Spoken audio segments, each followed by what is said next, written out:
So, welcome everybody to our third virtual Lunch and Learn event. Today we're going to be talking about drought and debate, the legislative landscape of Arizona water policy. We have two very good presenters who've got a lot of experience in the climate world with water and management, research. Overall, two very qualified people to be here. We have Kathy Jacobs, who's the director of the Center for Climate Adaptation Science and Solutions and a professor of environmental science at U of A, and Cynthia Campbell, a director and researcher at the GF Global Institute of Sustainability and Innovation. And our two moderators are me, Michael, and Mark Giles will also be here. To start with, we're going to get a welcome from the LWV Arizona president, Penny, and then we'll have a review of logistics, introduction of the moderators. The moderators will introduce our presenters, and then we'll end up with a Q&A handled as time permits after the presentation, and it'll be curated by us if you drop your questions in the Q&A box. And then we'll close up.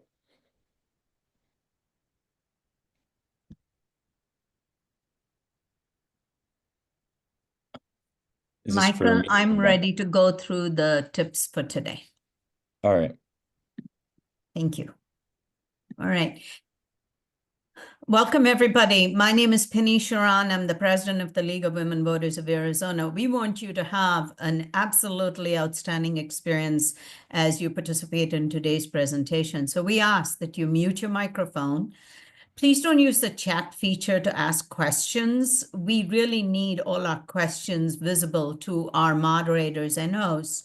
So what we would like you to do, whether it's a comment or a question, we would like you to locate the Q&A tool on your toolbar in the webinar session and use that tool to ask questions. And we have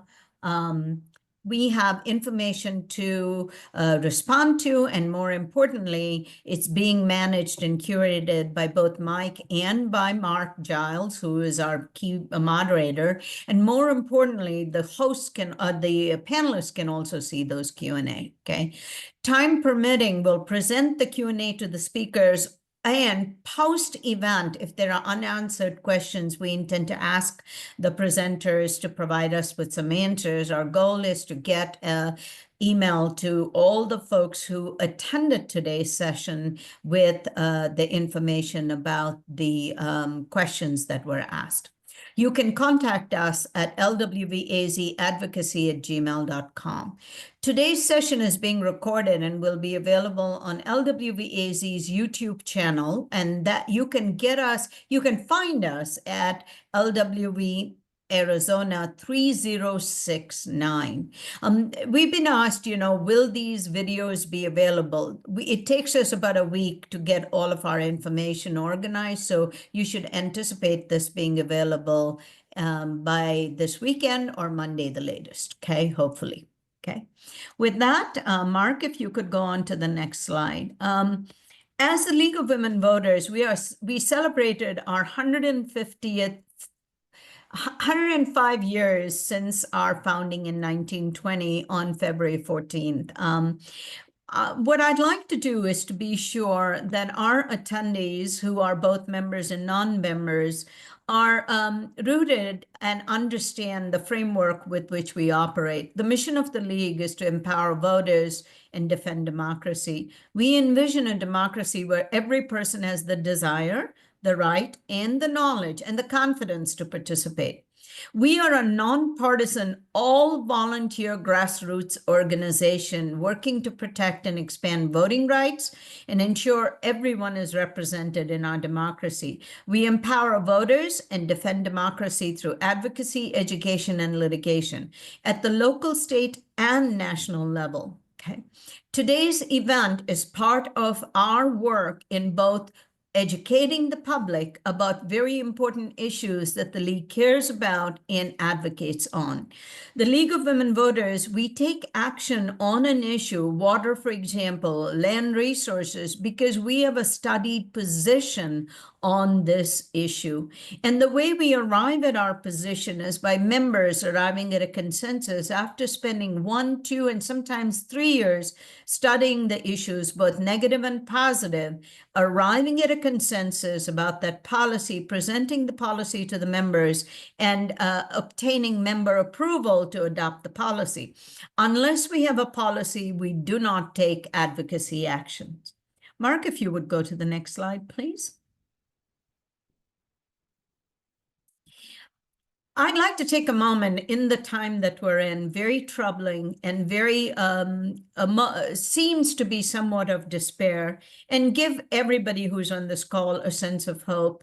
At least as the League, we intend to defend democracy. And the framework that we're going to work from is that we believe it is prudent to do the most about those things we can do the most about.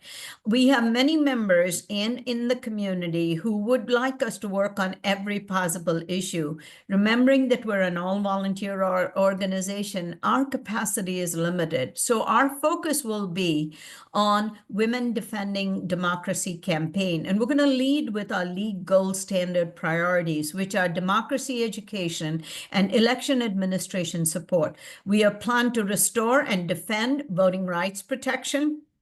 We want to abolish the Electoral College. We believe in protecting democracy organizations and institutions, public institutions. And we also are very strongly rooted in protecting reproductive freedoms. We oppose the national abortion ban. With that being said, I would like to take a moment to bring on screen Mark Giles and Michael Klein. So can you both be added to the screen, please? Okay, Michael, if you will. Michael introduced himself, but I would like to give us more robust introduction of our key moderator and our curator of questions, if you will. Okay. Mark Giles is a member of the League of Women Voters of Metro Phoenix. He's also the local advocacy chair for Metro Phoenix. Mark has agreed to lead us in our efforts on responding through advocacy on water and climate issues. Michael Klein comes to us as a student intern, very, very interested in this topic, and he and Mark have been working closely to shepherd us through our advocacy actions as under the area of climate and water. With that being said, I'm going to turn it over to Mark, who is going to moderate and manage the rest of this presentation. Mark and Michael, thank you so much for doing this very important work for the League. You can remove my spotlight, Michael. Thank you, Penny, and thank you to all the attendees that are with us today and those that are watching on YouTube afterwards. As you can see from the slide, Defend Democracy Framework has strong background for all of us, and in particular in Arizona, we have some local issues that we care about deeply as well. And today is one of those that we're going to talk to around the water and how we look after it in Arizona in particular.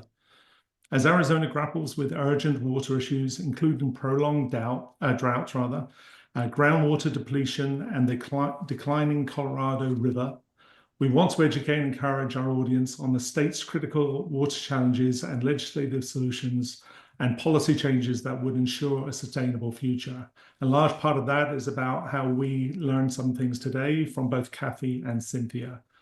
Kathy will set the stage by providing context and background information on the current groundwater and surface issues, discussing key terminology, and explaining how the interplay of the legal framework and federal, state, and tribal regulations shapes Arizona's water law and policy.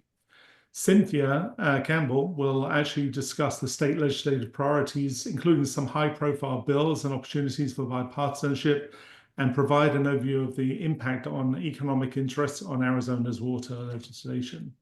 Very exciting and very important parts of how we look at Arizona's water and our concerns for supply in the future. If we think then about, let me just share with you the pedigree, if you like, that we have for our two presenters here today. Kathy is from University of Arizona as a professor, but she speaks to us today as part of the Center of Climate Adaptation Science and Solutions. You can see that she's had a very strong pedigree in all this area, including working at the Obama administration for a number of years and teaching and getting into the down and dirty, if you like, of how we do these things, both nationally and regionally. And we'll hear from her in a few minutes when we turn over to her. And then Cynthia, equally from our sister university, if you like, at ASU, again comes with lots of policy and research side, looking at how we drive and move things forward. Legal in background, former assistant attorney general, looking at how we manage and deal with all the work we're doing. And obviously from a local point of view, City of Phoenix, and looking at how we do water resources management here. We're both pleased and proud to have both of these panelists with us here today. So with that said, I'm going to turn the time over to the first one of these, which is Kathy, and introduce herself. Kathy, if you want to put your sign on, and we'll do your slides. Feel free to tell me to move forward.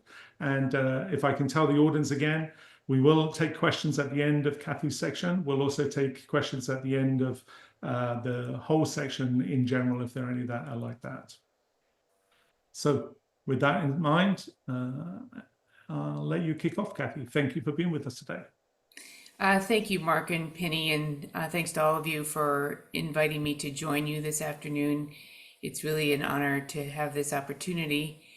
As Mark indicated, I'm coming to you with a long history in water-related management issues in Arizona. In fact, I worked for the Arizona Department of Water Resources for 23 years before I joined the University of Arizona, so very well grounded in a lot of these issues, many of which are incredibly complicated. And so I'm going to try to make it simple, but keep in mind there's a lot behind everything that I'm saying, so feel free to put questions in the Q&A if I'm not covering things you care about. So first of all, I just want to emphasize that I think we are in a time of change relative to water management in Arizona. Things have been relatively stable since about 1980 when the Groundwater Management Act was passed, but there's a lot of pressure on the water management system now, and I'll hit on some of the reasons why that's true. First of all, I do think it's important to note that Arizona is known and has been for a long time for having a very sophisticated water management system. And that being said, there are still some pretty significant issues that we're facing.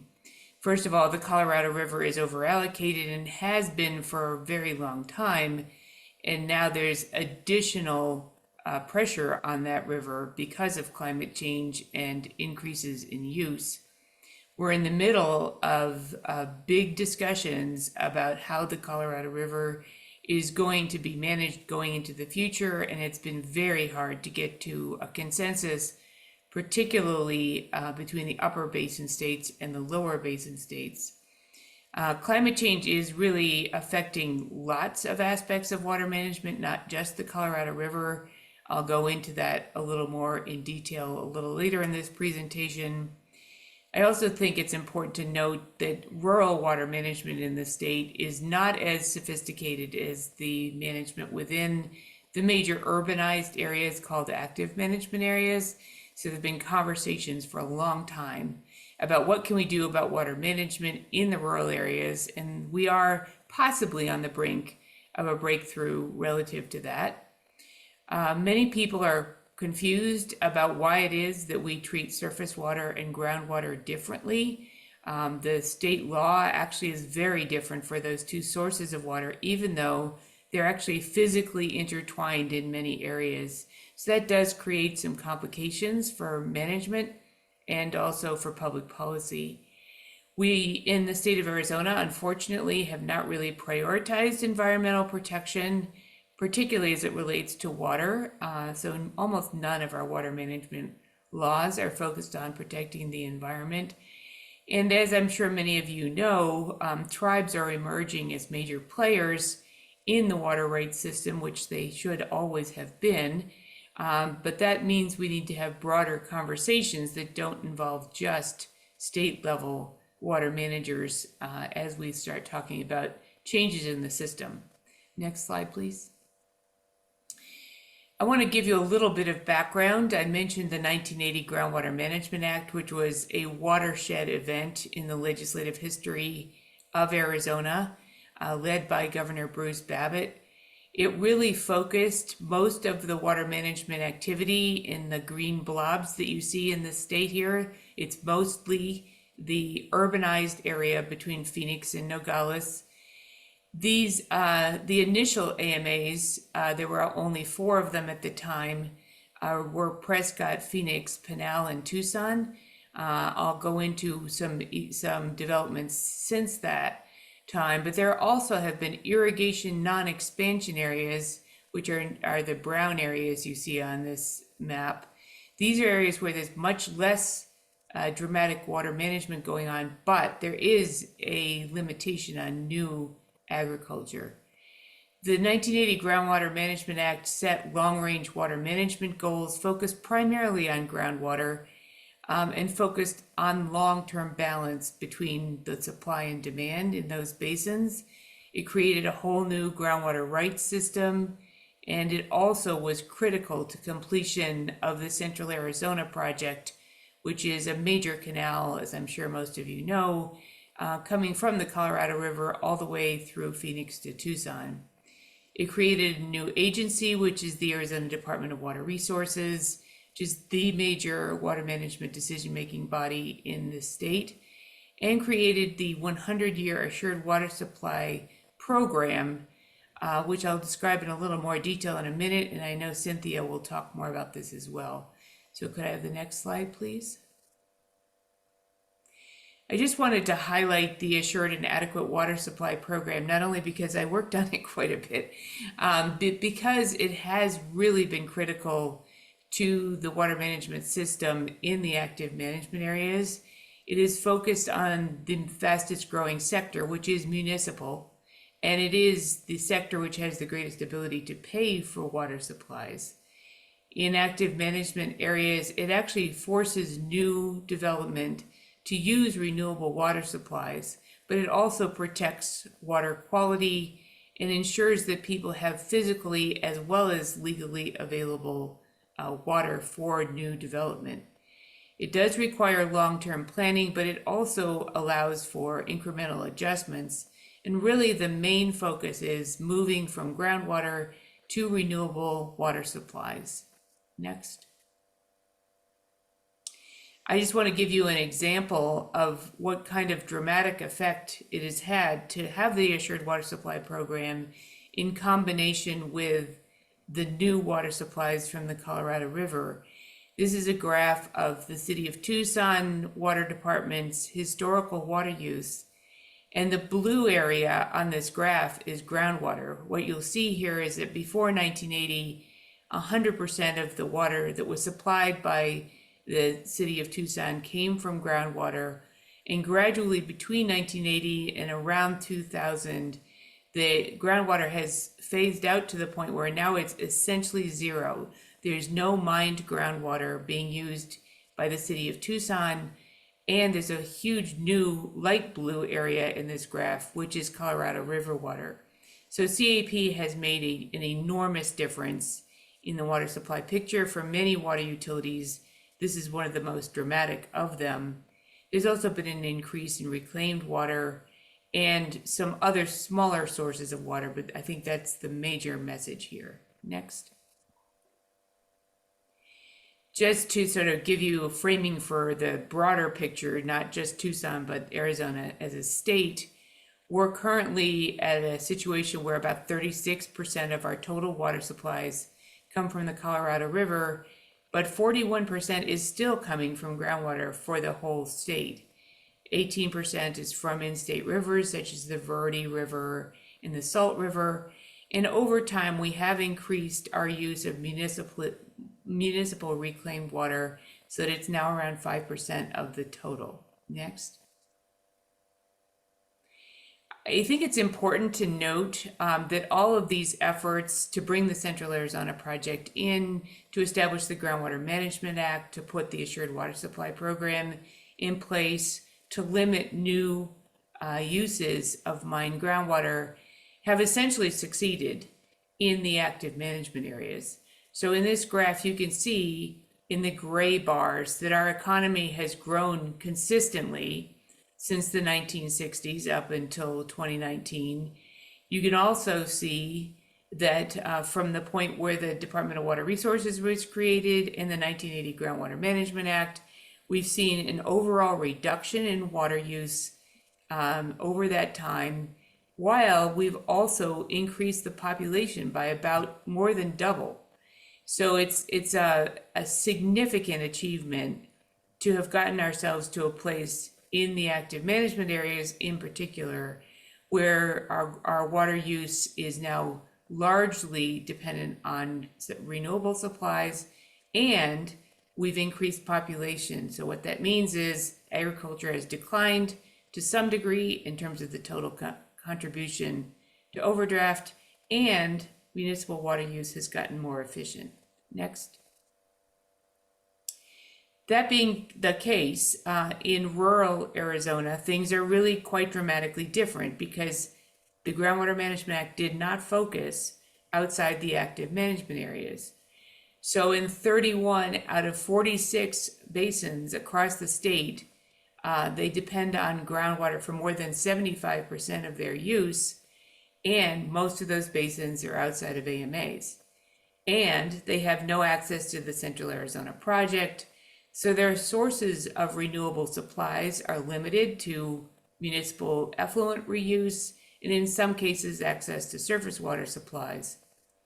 They generally have very few alternative supplies besides those, and there are very few regulations, and as a result, there's been a lot of development of agriculture outside of the AMAs and INAs. More recently, we have new AMAs in southeastern Arizona and one INA that I'll mention in a minute. But they're still in the formative stages, I would say. There's a lot of discussion going on about rural water management issues. Next. I mentioned that we have some new AMAs and INAs. I apologize that this map is a little faded out. But in the southeastern part of the state, just this last year, we had a new Wilcox active management area declared by the state. Prior to that, the Douglas AMA had actually voted to become an AMA. And we also have a new irrigation non-expansion area in northwestern part of the state.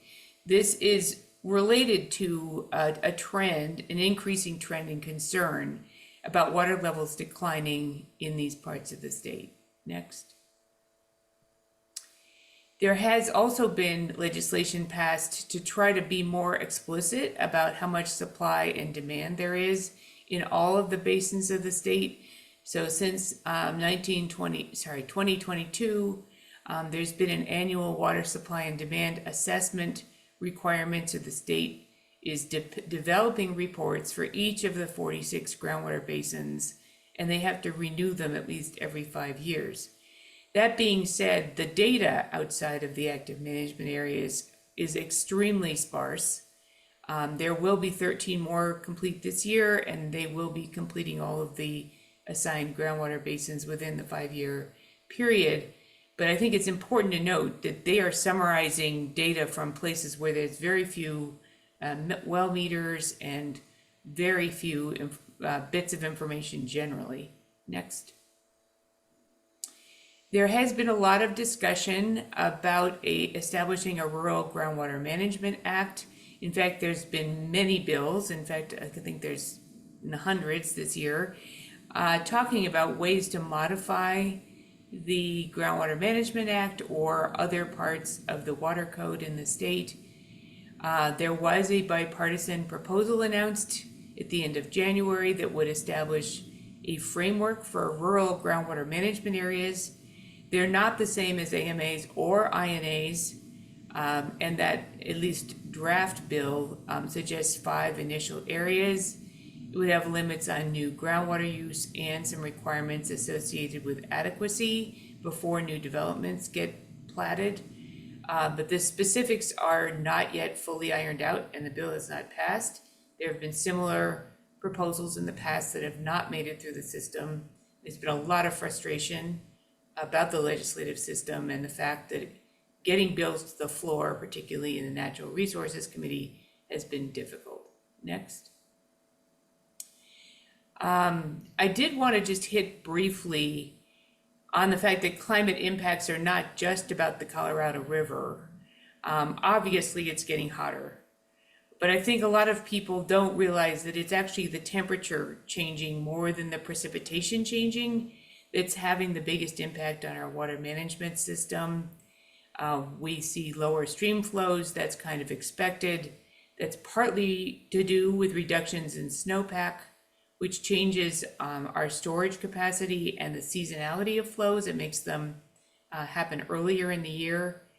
We're seeing more evaporation from the soil and more transpiration from plants because of the heat, except if it's too dry, then there's nothing more to evaporate. And so then it doesn't increase, but there's a lot of stress across the landscape. All you have to do is drive anywhere that's not irrigated and you can see things are shriveling right now. It will be drier on average in the future, but still with intense rainstorms anticipated. People really need to think about cascading effects that may increase, meaning it's not just heat waves, not just droughts, but it affects electricity and forest fires and air quality and health. So there's a whole range of effects of climate change beyond the Colorado River. And I just want to emphasize how serious the implications are for ecosystems and human health, as well as historically disadvantaged populations, because you rarely hear anybody talking about those things. Next.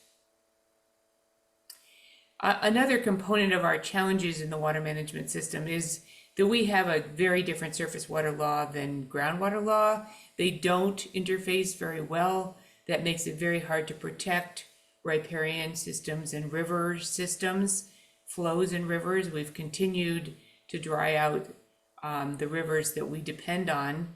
And the few free-flowing rivers that we have left, such as the San Pedro and the Verde, are losing flow over time. Next.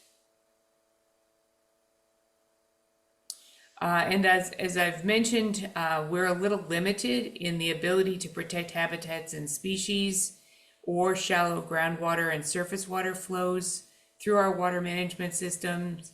So it's very hard to think about how are we going to protect these things in the context of more and more stress associated with climate change. Next. So basically the question I'm posing to you today, and I hope maybe you'll want to talk about more, is what is the path forward, given that there is so much change and uncertainty in the political situation? I think somebody's going to need to mute. Let me just do that quickly.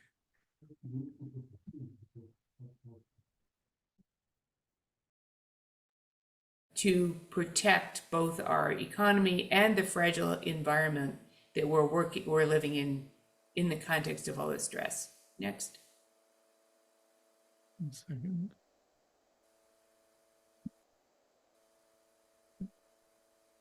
And so I'm suggesting that if we are thinking about changes in the legal framework, that there are some criteria we should think about, such as how well would these changes withstand long-term trends in climate as well as extreme events?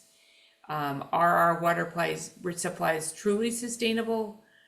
Meaning, are we just stealing them from someone else, or are we actually depending on supplies that are not having a negative impact on other environments or entities? Does the framework support a robust economy? Is equity considered? Who pays and who benefits, that kind of thing? Can the tribes play a meaningful role? Will our grandchildren be better off? Does it support healthy ecosystems? And is it enforceable, and can it withstand legal challenges? Because obviously we're in a pretty litigious environment and lots of people are very wound up about water management in this state. Next. This is my final slide. I just wanted to mention that the center that I work for at the University of Arizona does provide support to entities who are interested in looking at sustainable solutions, sort of connecting science and decision-making, managing risk, thinking about adaptation in new ways, and looking at ways to manage greenhouse gas emissions at the same time as we're managing risk to our systems. So with that, I will stop presenting, but I think at this point I'll open it for question and answer related to my presentation. If there are some questions in the Q&A, if there aren't there yet, please put them in there so we can have a little conversation. Awesome, Kathy. Thank you for that.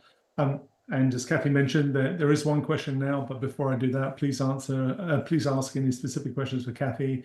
And if not, we'll carry on and go through Cynthia's, and we'll ask any follow-on questions a little bit later as well. Kathy, for you, there's a question relating to the Goldwater Institute suing the Arizona governor and her administration relating to what they position as being overreach relating to building houses without having that 100-year water supply. The question really is, firstly, from your perspective as someone in the water industry, and what do you think about that? And I guess we probably shouldn't comment on legal status, but perhaps Cynthia will chip in on that one too. But in real terms, I'm also assuming you face these sorts of things each and every day as we try to evolve the community and have different priorities from different areas. But with this specific question, what do you think about it? Well, first of all, as I mentioned at the beginning, the Assured Water Supply rules are one of the major pinnacles of the Groundwater Management Act. It's been part of the law since 1980. It has been successful in moving people towards renewable water supplies at the same time as the economy has grown astronomically in the central active management areas of this state. So clearly the investment that we have made in the Central Arizona Project and in the Assured Water Supply rules has paid off in a big way. And I see no reason why it shouldn't in the future. It's crazy to think that the existing subdivisions and water users should be put in jeopardy in order to support new development. And I think you'll hear from Cynthia that there are some proposed new adjustments to the Assured Water Supply rules that may make it a little less onerous to get an assured water supply.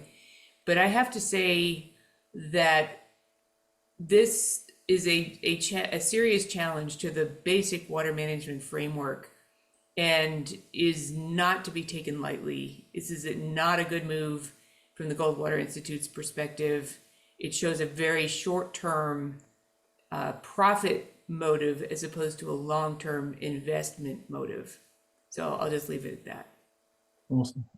Thank you so much for that. And there are no more questions at this time. So if you're okay, we'll ask you to hold on and potentially have some more questions in general when we get to the end. So Sure. Thank you so much. Very much. And then moving on to our second panelist, Cynthia, if you're able to join us, there we are. And you're all perfect. Thank you so much. I've done all the introductions. I think if you're okay, we'll let you go straight to it.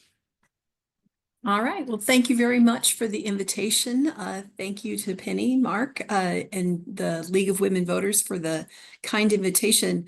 Again, my name is Cynthia Campbell.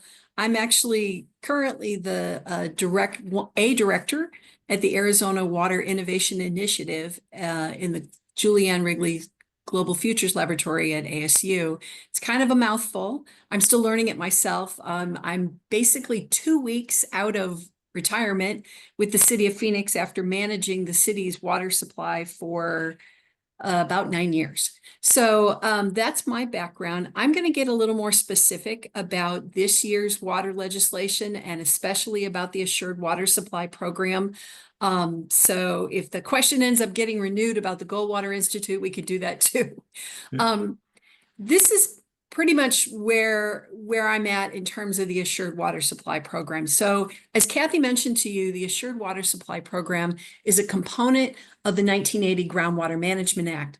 The Assured Water Supply Program, to put it very simply, is a way for the state of Arizona to give a consumer protection for people who own residential properties, to know that if you build or buy a residential property, there is at least a 100-year water supply associated with that in the active management areas. Again, the urban areas, the Phoenix active management area, which is basically all of Maricopa County, the Pinal active management area in Pinal County, Prescott, as well as the Tucson active management area, which covers Pima County. In those urban areas, the thought of the legislature back in 1980 is that we had to know that if we were going to ask people to come here, to move here and build, we're not going to build in a desert without knowing we have enough water, not just for today, but for the next 100 years.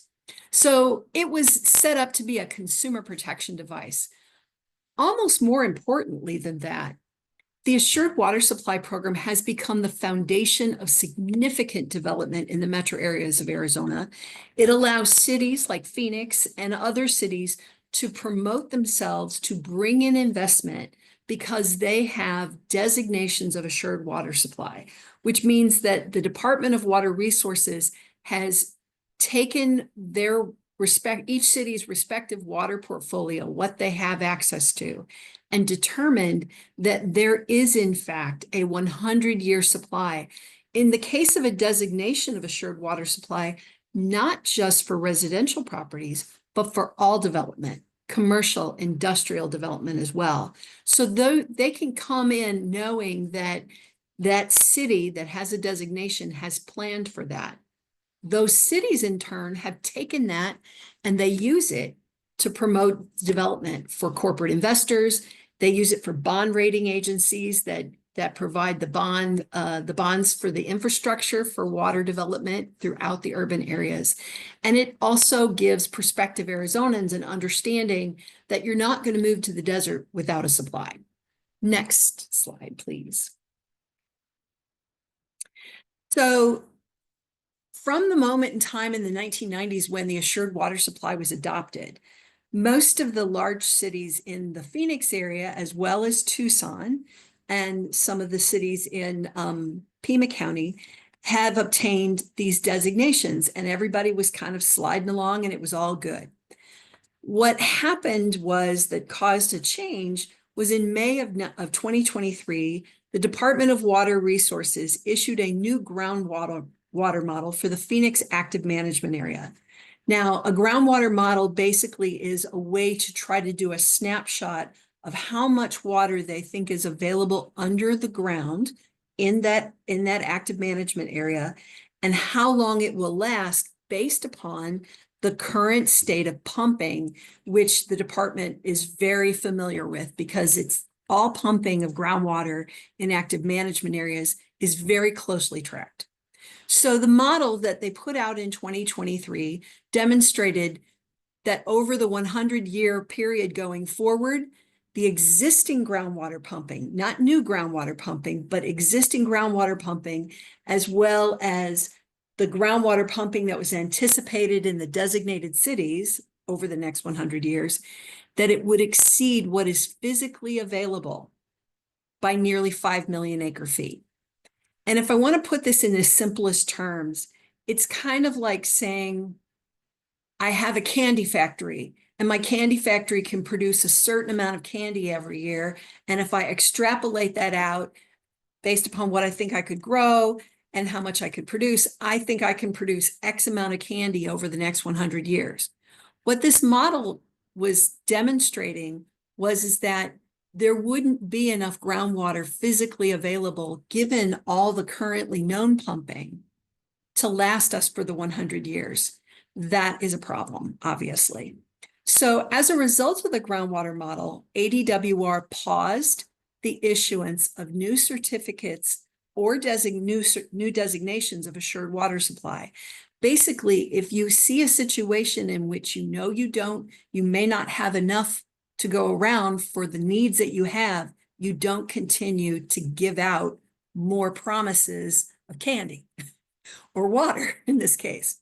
So this had the effect of stopping residential development in the outlying areas of the Phoenix metro area, Buckeye, Queen Creek, because to the extent that they didn't already have certificates of assured water supply. So that posed a significant problem, obviously, for the housing industry. And I should point out very quickly that it does not count against the housing industry within those designated communities, because the designated communities such as Phoenix and the other major cities in the Valley have already accounted for future development, including housing development. And so they've already basically got the allotment of their piece of the pie for the next 100 years, you could say. And so there will be continuing house building in those designated cities. It's just in the areas that have not demonstrated an assured water supply that housing starts have to come to an end for now. So obviously many real estate investors and the home building industry are adversely impacted by the pause. It has the potential, obviously, to further exacerbate housing availability and affordability, which is definitely problematic. So what has been the response? Next slide. So there have been responses at both the executive, that what I mean by that is the governor's level and the state agencies, and the legislature, sorry. Next slide. So just as an overview of how this has all come about since May of 2023, Governor Hobbs created a Governor's Water Council in response to the model, and also going back to Kathy's presentation about concerns about the lack of rural groundwater management, which is a different problem, but no less important. And so during the 2024 legislative session, those of us who worked, I worked for Phoenix at the time and would track legislation every year. And water legislation, there were always a good number of water bills, but not an enormous number of water bills. What we saw beginning in 2024 was that the number of water-related bills exploded to well over 100. They were mostly in response to this issue about the home starts and the issue of the groundwater model and the assured water supply, but there were also plenty of bills relating to rural groundwater. There were plenty of bills that were trying to strengthen the Groundwater Management Act out of concerns of what we were seeing in the models. So pretty much everybody was kind of thrashing about trying to fix what they thought was their problem. So the in response, there were a lot of bills, but not a tremendous amount that made it all the way through the legislature. Of those that did, Governor Hobbs signed 8 of them, and she vetoed 12. Most of the 12 that she vetoed had to do with fairly dramatic changes, I would say, in the assured water supply program. ADWR then adopted a new alternative designation of assured water supply in the form of rules in 2024, and they're working on rules for an ag to urban program. I'm going to describe both of these in a little more detail in the coming slides, but basically both of those programs are designed to provide somewhat of a relief valve for the home building industry to try to give them some mitigation on this pause, or some would call it a moratorium, on new building in those non-designated areas. So these were both designed or intended to do just that. Although there, as you'll see in the coming slides, there's a bit of a debate about how far do they go far enough.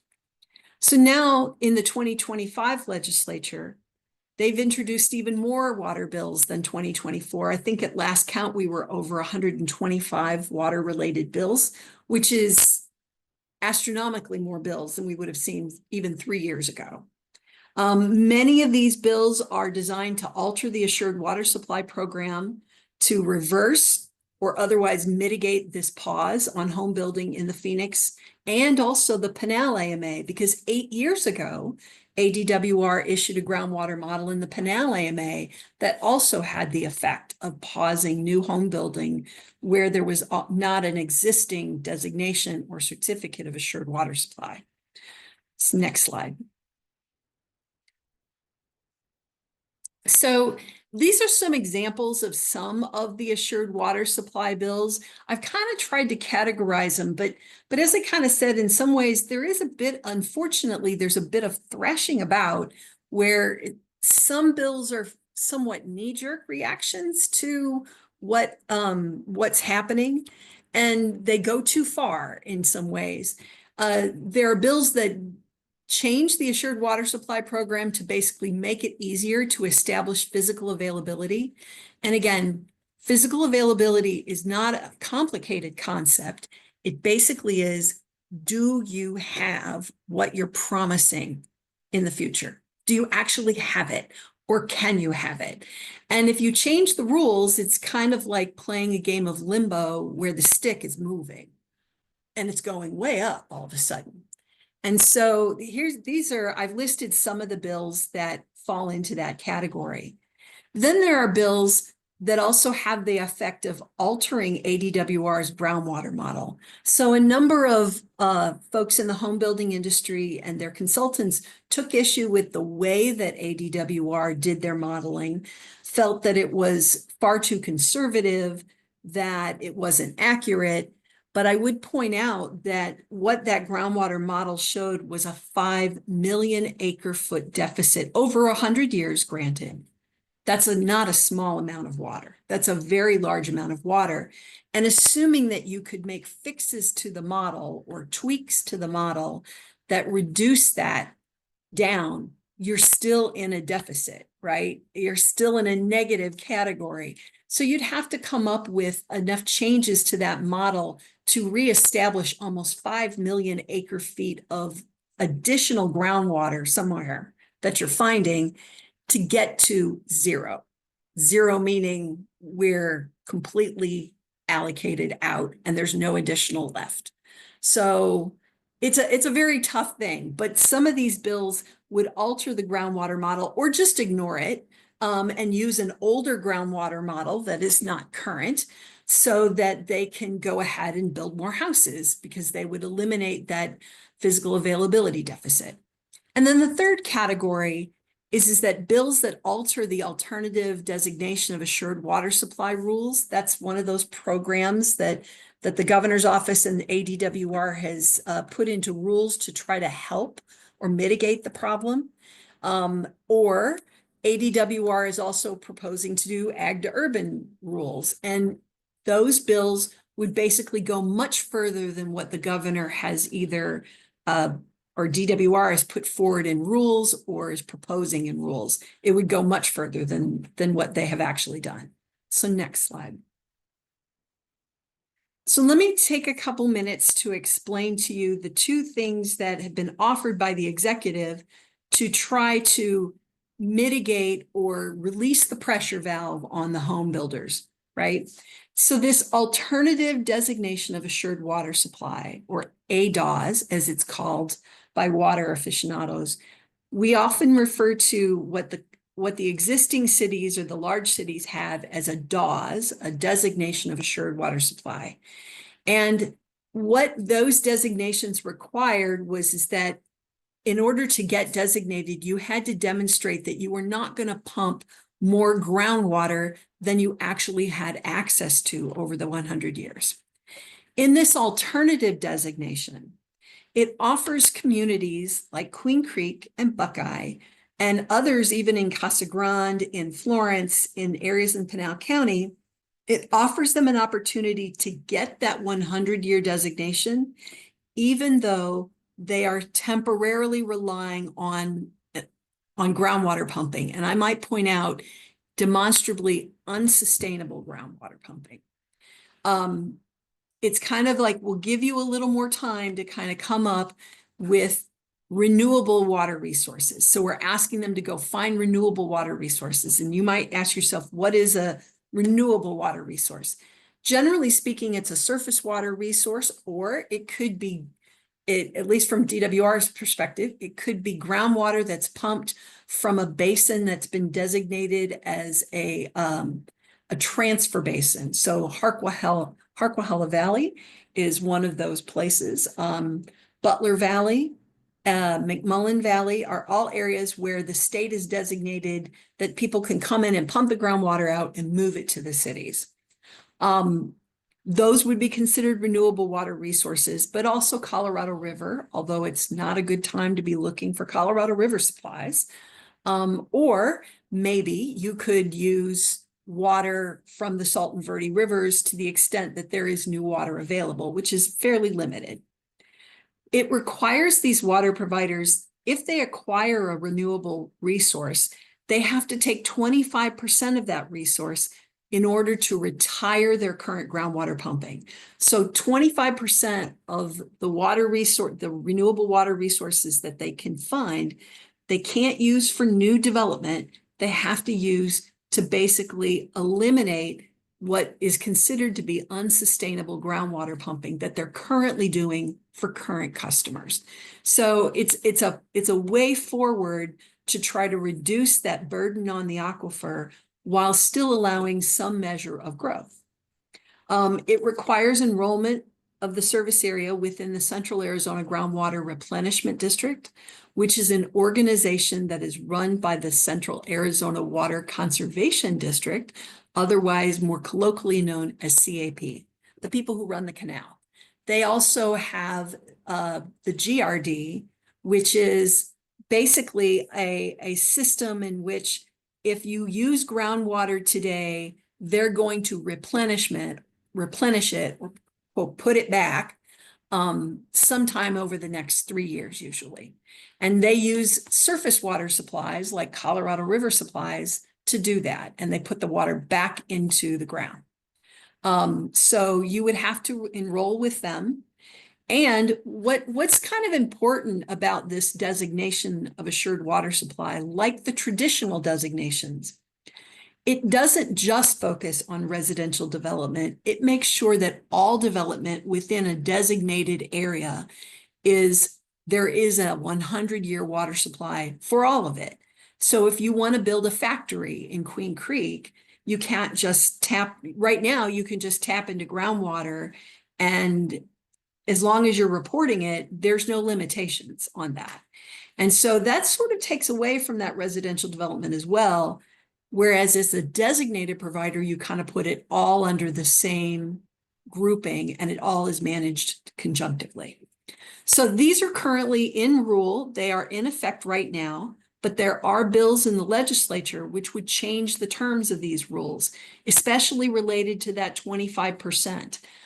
Certain legislators are concerned that that's too much, that you're making developers, and it's actually not the developer, it's the water provider, go find a renewable resource and then take too much of it and put it to retiring groundwater use as opposed to letting it be used for new growth. But unfortunately, if you don't use that to retire that groundwater pumping, you're just perpetuating the problem. You're adding more users to a supply that is not getting any greater. So with that, I'll go to the next slide. So this is another program, and I apologize, it's kind of a weird shorthand, ag to urban, but it generally refers to an idea where you could create a voluntary program in the Phoenix and Pinal AMAs to incentivize the conversion of existing farmland or agricultural land that relies on groundwater to residential development. It's very much true that the amount of water used in agricultural operations is vastly greater than what you use in home building or in home uses. And so, in fact, it's a factor. It's exponentially larger. And that's just the nature of agriculture. That's, it takes a lot more water to grow things than it does to grow houses or to grow people in the houses. So the idea would be is if we could get the remaining agricultural lands on a voluntary basis to change over and offer land for residential development, it would actually reduce the burden on the groundwater pumping that's in the model, because we wouldn't be pumping nearly as much groundwater for residential purposes as we would for agriculture. So the original proposal was in a bill last session, that unfortunately Governor Hobbs ultimately vetoed over some of the objections. There were a number of objections about the bill, especially when it was expanded. Originally, it was only going to be in the Phoenix AMA, and then it got expanded to the Pinal AMA, and there were parties in Pinal County, including the tribal entities, who were very concerned about the ramifications of it. So it was vetoed. But immediately after the session ended, ADWR started working on rules that provide what they call guardrails, or really what their limitations that were not included in the 2024 bill. So these include requirements that limit the use of water, or the use of this product, this ag to urban, can only be used by designated providers, people that have a designation of assured water supply or an alternate designation of assured water supply. This is as opposed to a number of areas in the fringes of the valley where you see subdivisions on their own had received certificates and basically were sort of setting up their own utility, but they weren't a completely designated community or a completely designated area. They were just a subdivision. So this would, the new rules or the proposed rules would not allow that to continue in terms of using ag to urban. It would also limit the agricultural properties that could participate. Specifically, it has to be a property that's been actually in production of the last 3 or 5 years, as opposed to a property that's been lying fallow for some time. Because if the goal is to reduce the amount of groundwater being pumped, if there hasn't been groundwater being pumped, you're not reducing anything. Also limiting the amount of groundwater that could be used by residential development. So in many cases, the agriculture can use 6 to 8 acre feet of water per acre to grow things. And what they're arguing about to some extent is how low will we make the residential development go, which basically means that you'd have to build houses that are very water conservation guided. So that's been an argument as to the amount of groundwater that could ultimately be used by the residential development, and also limitations to the location where the groundwater can be used. Whether is it just on that property that was agricultural, or could you move it around in the area? So at least 2 bills in this current legislative session would preempt the proposed ADWR rules with provisions which are not nearly as stringent as the proposed rules. And so it's kind of a race to see who's going to get to the finish line first, and if it's in the form of a bill, would the governor even sign it? So, next slide. I want to address an issue as to why, and I think Kathy did this as well a little bit, but why we should take a very close, hard look before we make changes to the assured water supply program. You know, obviously it was built for consumer protection. And if we make changes that weaken that program, we are weakening those protections by definition. And it's one thing to say that, well, we're establishing new, weakened protections for new people that move to the valley or new people who buy these residential properties. But the problem with that is it's very short-sighted. It's not just relating to new development. It relates to everyone who's already here, because the foundation of this is that all of our sustainable development, all the urban development that you see, the ability to take on industrial customers, the ability to expand the cities the way we've done since 1980, that's all been done under the foundation and the promise of a 100-year assured water supply. If we change that program, if we weaken that program, I can very safely say that we would immediately see significant negative national media attention, much the way we did when the groundwater model originally came out. Articles in the New York Times, articles in the Washington Post, articles in Politico, articles all over the place, which you might say, well, I don't really care what they think about this in New York or in Washington. But the problem is investors do. And so I can say when I was at the city of Phoenix, we were flooded with calls from investors about what does this mean? Is my proposed development going to have water? Should I even move to Arizona? Are you going to have enough water? Because I'm hearing that you're not. And so if we make changes to this program, we are likely to draw those negative national media attention again. And it could potentially erode investor confidence, including confidence that the cities need for issuing bonds for things like water mains and wastewater, water treatment, other kinds of infrastructure. Those bonds are very, very detailed, tied into the assured water supply. The bond rating agencies ask very detailed questions about assured water supply.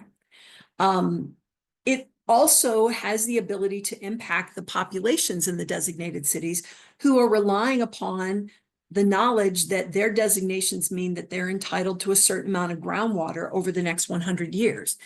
If we start allowing a little more loose system and allowing people to come and get physical availability when there really is none, then we're giving away, back to my analogy, we're giving away candy that can't possibly be produced. And somebody's going to come up short at some point in time. And it might as easily be somebody in an existing house that moved in with the idea of a guarantee, as opposed to somebody who's moving into a house in a new regime. So, and finally, the timing could not be worse for this to happen. After January 1st, 2027, Central Arizona is going to experience some significant reductions in its Colorado River supplies. That's a guarantee. The Colorado River is not producing what it used to produce. And so you're going to find that cities are already starting to pivot to think to what other water resources are going to be available to replace the lost Colorado River supplies. And many cities who have really abandoned the use of groundwater are going to start to go back to groundwater because A, it's in their designation and available to them, and B, because they are going to need another supply to replace Colorado River. I will say as an example, but not limited to, the city of Phoenix only uses about 2% groundwater in its supply. If the Colorado River is significantly cut, the Colorado River supply is currently 40% of the water used in Phoenix today. That water has to be replaced. And while Phoenix is looking at all other possibilities to use other types of resources before going to groundwater, because Phoenix considers groundwater to be foundational and the resource of last resort, it is still very likely that Phoenix will start using more groundwater. That's an example. Multiply it by the number of cities in the metro area, and you will see that it's not a great time to be adding users if in fact there's not enough to go around. So that's kind of where that is. So I think with the next, yes. I might forego some of these for the Q&A, but I'll run through real quick some really common misconceptions that I hear from legislators all the time. And it's frustrating sometimes, but one of them is this idea that the CAGRD, which I said somehow puts back water that you pump, that the promise of that putting back the water you pump should make it okay that we can go ahead and do whatever we want because somebody's going to put it back, right? Well, there's two problems with that. One is the GRD does not have the ability to go out and find additional water resources to add to what it already has as an obligation to replenish. There are just not a lot of resources available to find. So you're potentially setting them up to fail, which again many, many, many homes in the Phoenix metro area already rely upon the GRD, and you are potentially threatening their assured water supply if you overburden the GRD. I think I kind of pointed out the groundwater modeling deficits. This issue of affordable housing, I would just ask a very easy question. If I were to say to you, I could make the housing stock in a city more affordable if I simply eliminated indoor toilets. It's more affordable, right? That would be great. But nobody wants to live without a toilet. And likewise, I'm not sure that affordability is desirable if you don't have a guarantee that there's actually going to be water to supply that home for the period it sits there. And then I'm going to skip a physical availability because I kind of talked about that, but effluent and other water resources.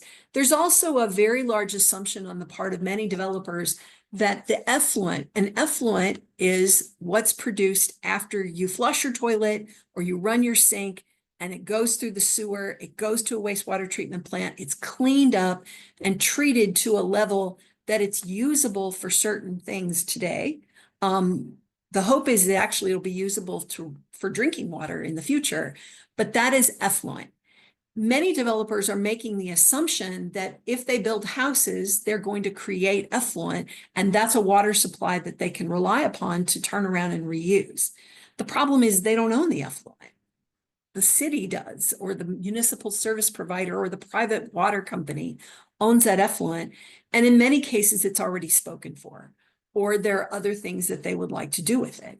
And so you can't just assume that it's there and it's a supply, because even if it is there, it's not in the ground. And so it doesn't create more groundwater.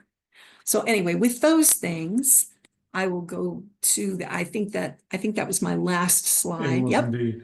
Absolutely excellent. And I don't know about everyone else, but my brain is now thinking about all the things we should be doing in order to help you and others in controlling and supporting water as we move forward. We do have some questions. I'm thinking, actually, Michael, if you want to put us and perhaps invite Kathy back as well. And the first couple may be towards Cynthia, but I think we may have some from Kathy as well. All right. And perhaps the first one is relatively easy for you, Cynthia, since we already addressed the question with Kathy. What do you think about the lawsuit? And obviously, lawsuits are a part of our way of doing policy review, process review, legislative review. So that's all fine. But with regards to the Goldwater Institute and what they're saying there, I think you answered a lot of it already. But do you want to just add some commentary yourself? I thought Kathy said it really well in her last statement, where she pointed out that it is very short-sighted. So if you are effective in trying to judicially eliminate what has been understood as the basic premise of the Assured Water Supply Program, right? That we are all in it together in an AMA. We don't try to say, aquifers don't know limits like land properties, right? You might have a property boundary on your parcel, but that doesn't extend subterranean. It's all one aquifer or series of aquifers that might have connections. And so it's very short-sighted to say, well, I know under my property, I'm going to have enough water. Well, yeah, but can you say that your pumping of groundwater is not taking it away from the next property or the next property? And, that's why I think that I also agree that is a very short-sighted approach to this issue. Just let's ignore what we don't have and go ahead and keep building. So. Great. Perhaps another question, if Michael, you want to ask this one, the one from Gittel, and I'm happy to go back to the slide if it helps. Gittel just asked which water bills you think are likely to cross over to the second chamber. I think that there are a number of bills that are generally sponsored by Republican legislators in both the House and the Senate that will likely cross over. Unfortunately, some of them are the very same bills that Governor Hobbs vetoed last year. So I don't know, even if they cross over, how much ultimate hope there is if for proponents of that bill to get them signed, if she's already vetoed them once. I can tell you the bills that are unlikely to cross over to the second chamber are ones that have yet to have an initial hearing, and there are a lot of those. Unfortunately, if you're supporting some of the ideas that have been put forward by some of the Democratic members of the legislature, many, if not most of those bills didn't get a hearing. And so they're unlikely to move. There are also some Republican bills that did not get hearings at all. And so whether you like the idea or not, they're probably not going to move. So, but I do think there are going to be some bills that cross over that I would say I've identified as being concerned. A number of the bills that are listed on this slide, not all of them are going to cross over. Some of them get a hearing, but a number of them will. Very good. And just for full context, the League is doing our own part and analyzing which bills are going through and which ones, both as a League, we have a stance on, and which ones we want our members to pile in on and help support or oppose as we move forward. So thank you for any guidance that we do there. Perhaps another couple of questions, which could be to either of you, if you don't mind. One of them is, in Maricopa County, water reserves are held in subterranean rock. If leaching from the rock contained actually has an impact on the amount of water that's actually there, is that taken into account in all of the 100-year 100-year planning, or is that something that is actually on top of what's actually going on? Well, I can take that if you want me to. Yeah. So the actual situation is that the majority of the groundwater is in alluvial basins, which means it's not in rock per se, but more in layers of sand and silt that are in the basins between the mountain ranges. There is mountain front recharge, and there is such a thing as a fractured rock aquifer. But I don't think there's any, there's not an amount of pumpable or recoverable water that is not included in the models already. So I don't think this is a new source or a new solution. This is really more of a marginal issue, I guess I would say. Great, thanks for that. Another question for either or both of you. Why don't cities impose more water restrictions and guidance, things like no grass lawns or other controls that would obviously help us in controlling our water and, obviously help residents stay more supportive to the way that we control water? I'd like to try that one. This is one I got quite a bit when I was with Phoenix, but there's a couple of reasons. One is, I will say this, that the cities in Arizona across the board have what we used to call it Phoenix, but I wouldn't say it's limited to Phoenix, have seen our customers demonstrate what we would call a culture of conservation. People in Arizona do understand that they need to be careful with water. And I think, as Kathy's charts demonstrated, and I used to have a chart that demonstrated as well, we've seen water use actually consistently continue to go down especially among residential customers, even as the population went up. In fact, in the year 2000, the city of Phoenix produced more water for consumption than it does today, even though we've added almost 400,000 people in population. So we are seeing those declines, but I can understand the questioner saying, well, why wouldn't we want to do more? And I think it comes to a couple of different things. One is, I would point out that a lot of cities have some fairly robust conservation programs where they try to incentivize customers to reduce their water use or to use their water more efficiently.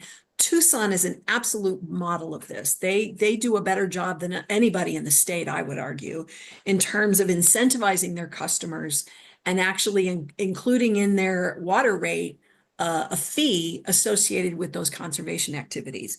So other cities in the Phoenix metro area also have very good conservation incentive programs. What a lot of cities have been really reticent to do in the terms of the word restriction, and that is this. When you impose restrictions on people and you say, today you can no longer, wash your car in the driveway, you can't have grass, you can't, do this or that or whatever it is, and we're going to restrict how you use water. People immediately go to this idea that, well, the city or the government is telling me I must restrict my activities. So there must be some really good reason, which of course there is, but it must be an emergency. People tend to think of it as something that's a short-term emergency. And so what they do is they'll comply with the restriction for a period of time, but then they want to know when the restriction's going away.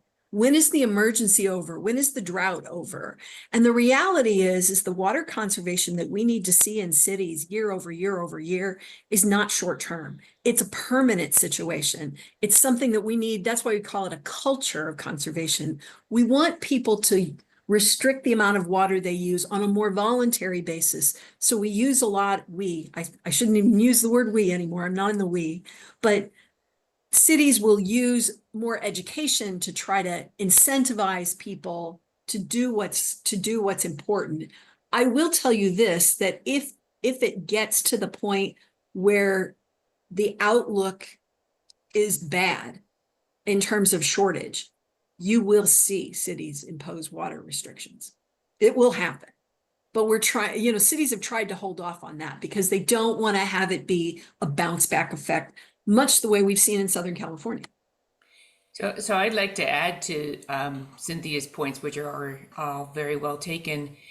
It is important to note that the Department of Water Resources actually does regulate the use of water on a per capita basis for water utilities, and also makes it illegal to, for example, put turf in medians that are not, on private property and things like that. The city of Tucson has explicit restrictions on irrigation of landscaping, particularly in commercial properties. It's actually now all new commercial properties have to use water harvesting rather than long-term irrigation for their landscaping. So it basically is illegal to put turf in commercial properties. So there are examples of across the board of actual regulation of external water use. I do think it's important to point out that water that gets used inside the houses, such as for toilets or showers or dishwashers, ends up back at the reclaimed water plant and turns into municipal effluent, which can be reused. But water which is used for landscaping ends up essentially being completely lost to the system. So here we are, it's getting drier and drier, things are, plants are having a hard time. And at the same time, truly we should be using less water outdoors rather than more. So, it is an important thing for people to understand from an education perspective that investments in outdoor water conservation are worth more in the water system than ones inside. Thanks. I think this might be our last question. Mike, if you could pose that.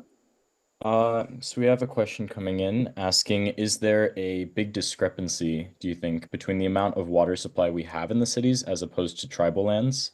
And are any of the water bills addressing these tribal needs?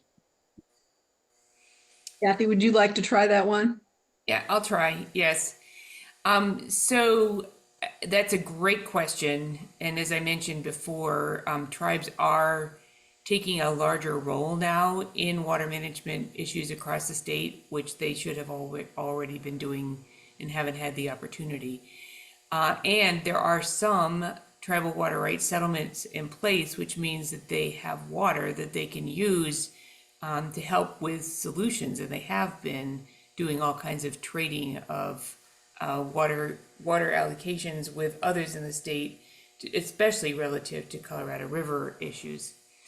But their tribal lands actually extend into active management areas and are outside of active management areas. And so there's a lot of complexity in this question. tribal entities generally don't have much water to use in their specific areas, except if they have Colorado River allocations. So many tribes have extremely limited access to water, and it is actually a big problem that the Hopi and Navajo settlements didn't get approved this last year, because those are obviously really important tribes with a lot of land, and there's no water settlement associated with them. So there's a lot of complexity and subtlety in the question you asked. I'm not sure if I helped at all, but I tried.